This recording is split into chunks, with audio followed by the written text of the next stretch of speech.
To understand the Keystone Center, you really have to understand Bob Craig.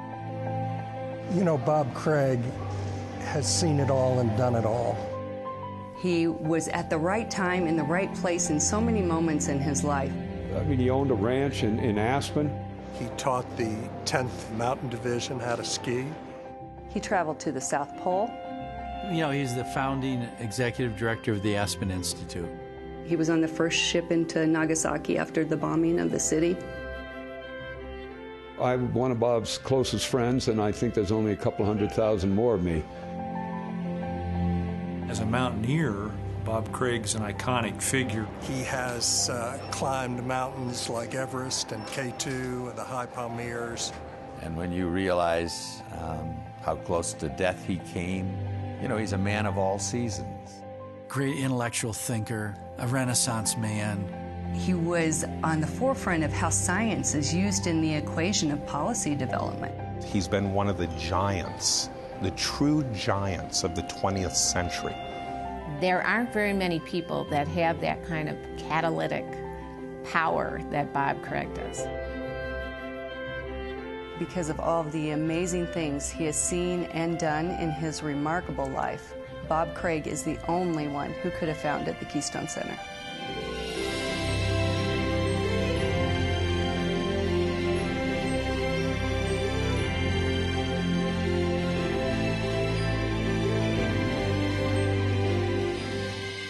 I've always felt that there's been too much of an emphasis on conquest and so on, of overpowering nature. I'm not one of that school.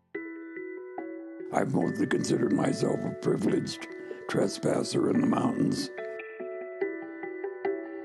You know, we're here and we do these things, but in that process, there is a certain nobility in a lot of things that human beings do that is separate from the conquest side. It's partly the teamwork, it's partly the friendship, it's partly human determination to achieve something. One of the things that you look at in public policy is how over-litigious America is. Bob has said there's got to be better ways than each side hiring 20 lawyers. Bob was really looking for a different path forward because he saw the constant battles folks were engaged in D.C.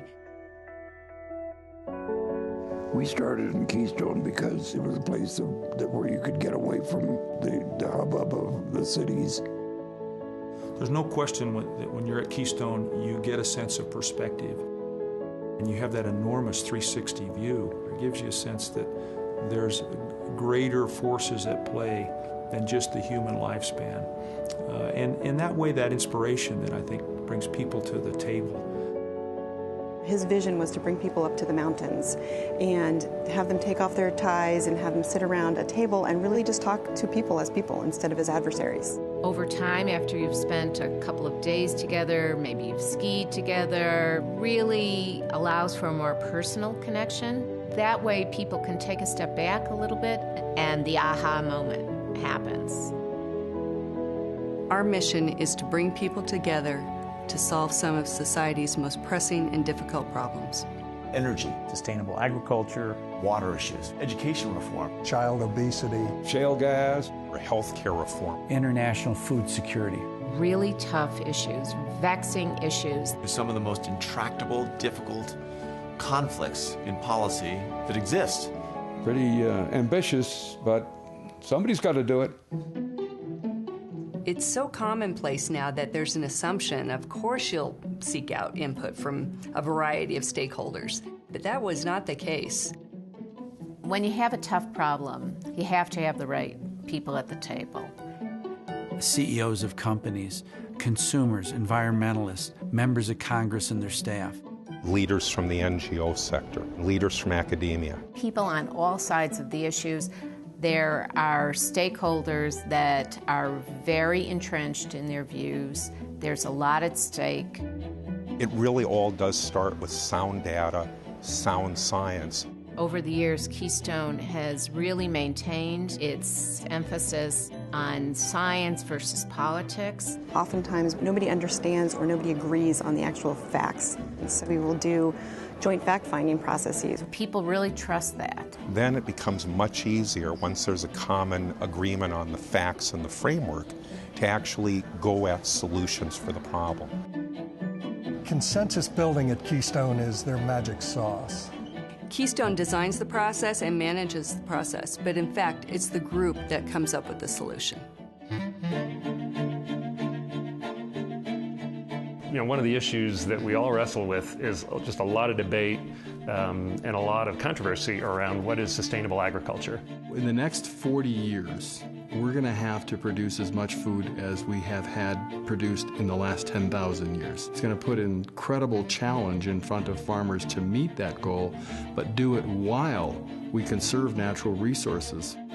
So we designed the Field to Market initiative to really bring all the key stakeholders together to define what is sustainable agriculture. How do you measure it? How do you promote it? Field to Market started with just a small table, 6 or 8 people around it talking about the concept. I remember the first meeting we had, and we were all in our corners. The corn growers didn't really trust the environmentalists. The environmentalists didn't really trust the business community. It took many days of dialogue, and after a tremendous amount of work and effort, they came up with a really inventive tool called the Field to Market Calculator. After we listened to each other and we found that point of where our values and science aligned and we all shared this common view, that was an idea that galvanized lots of people. We knew to solve the problem we actually had to work together, and Keystone was able to build the trust and get the dialogue going so we could actually agree on a way forward. So Field to Market is just one example of the impact we can have when we bring these parties who don't agree together and say, what does the science tell us? Could we come up with a change in the law or a change in policy or just a change in the way an industry operates?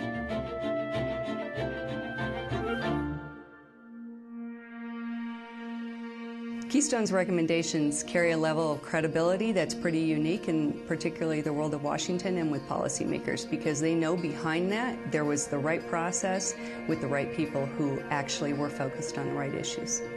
Look at energy legislation in the last 15 years. The Keystone Center has been in the forefront of it. I know Bob and I would agree that you don't schmooze your way up a mountain. You don't climb a mountain by accident. You focus on your goal, which is the summit. You build a team. You learn how to meet, some cases, implacable challenges with resolution. I think all of us need those experiences where we have to find more in us than we know we have. And Keystone is the crowning example of that.